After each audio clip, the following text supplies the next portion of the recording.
There is much to say about this Baptist, this John the Baptist. Probably most has been said by me already over the years of preaching about him, Advent after Advent. But as I was going for a walk on one of those beautiful days last week, something new hit me.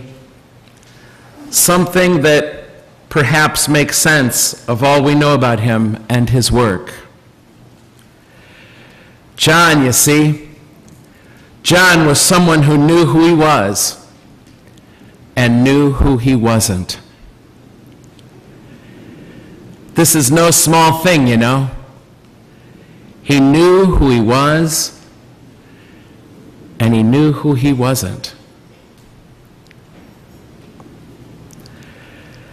I'm not sure what got him to that point, to that wisdom. But I suspect somehow coming to terms with the truth of who he was and who he wasn't set him free to be who he was and could be, and come to terms with the fact that while many clamored for him to be the long-awaited Messiah, liberator of his people, and he could have taken that path, and if he could have probably held that title with them, but he somehow knew that wasn't him. That wasn't his gift. That wasn't his calling. He knew that what he could do best, was to be the one who prepared the way for the long-awaited one.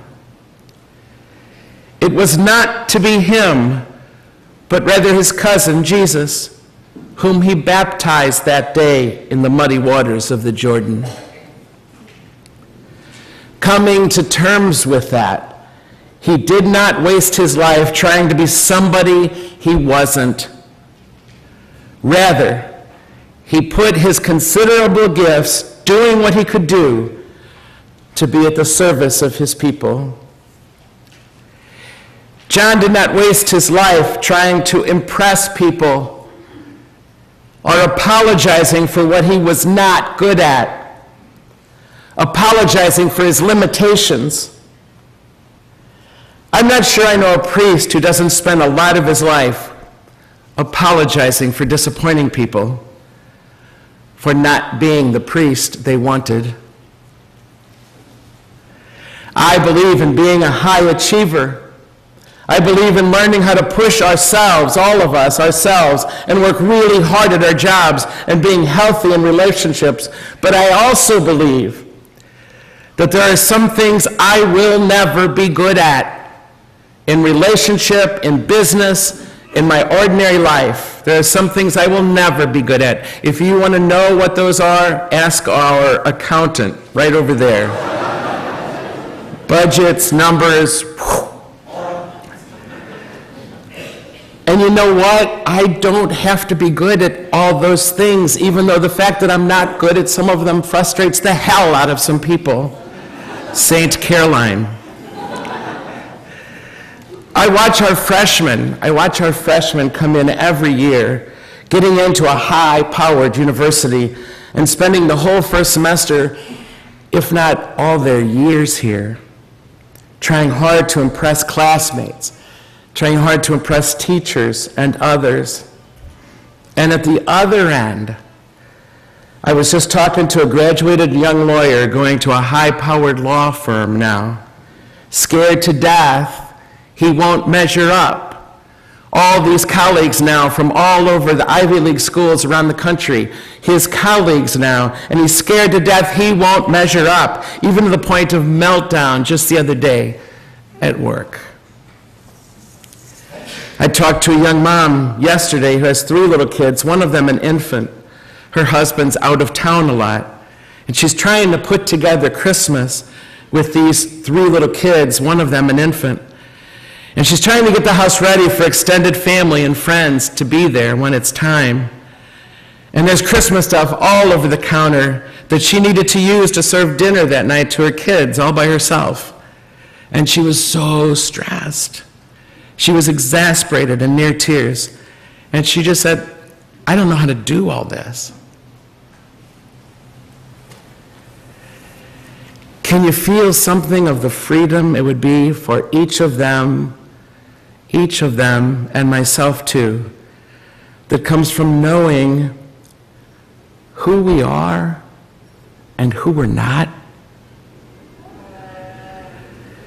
What you can do and what you can't?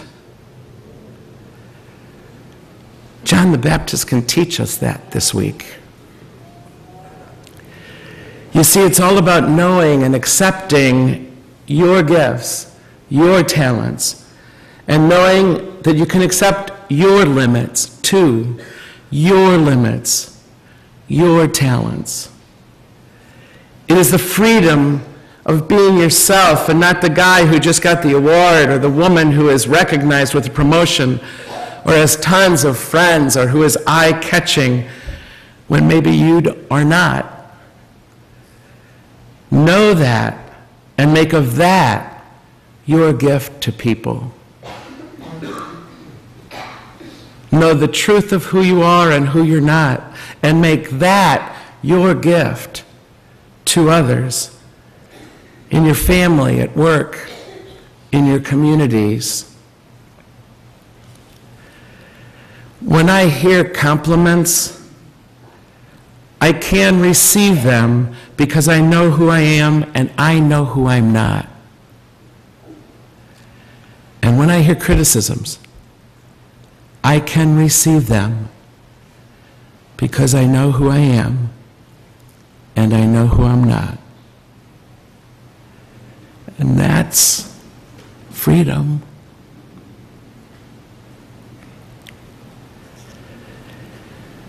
This can become a prophetic way to live in this world.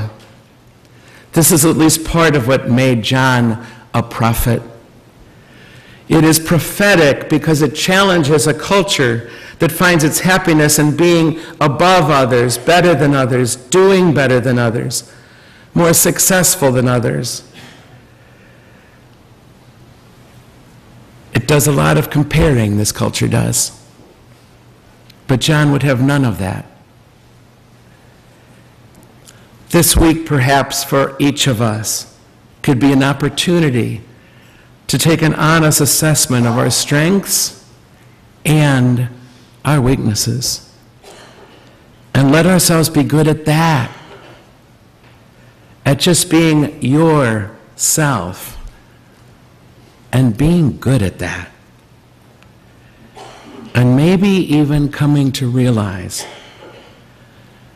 you are not the Messiah in anybody's life. So maybe you can quit trying so hard to be.